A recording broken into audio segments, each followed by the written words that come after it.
Nacionalne i međunarodne fondacije i institucije predstavili su u Nišu mogućnosti stipendiranja studenata i srednjoškolaca.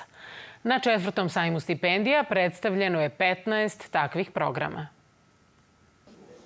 Niški studenti i srednjoškolci imali su mogućnost da na sajmu u zgradi univerziteta saznaju kako da dođu do stipendija.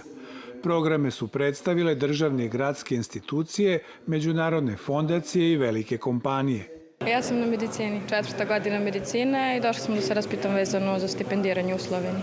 Zato što smo mi bilingvalno odeljenje i hoćemo da studiramo u Nemačkoj i zbog toga su nam potrebni.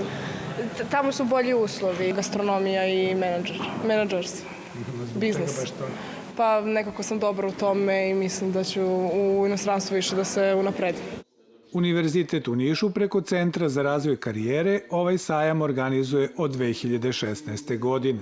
Oni mogu da profilišu svoju budućnost, da utiču na svoju budućnost tako što će izabrati sektor u kome će posle ili nakon diplomiranja raditi i s druge strane definisati šta će to raditi. Za stipendiranje najboljih srednjoškolaca i studenata grad Niš iz budžeta izdvaja više od 8 miliona dinara.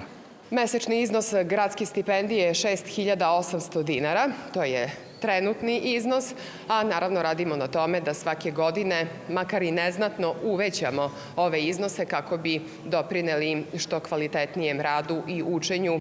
Na 14 fakulteta univerziteta u Nišu studira blizu 30.000 studenata.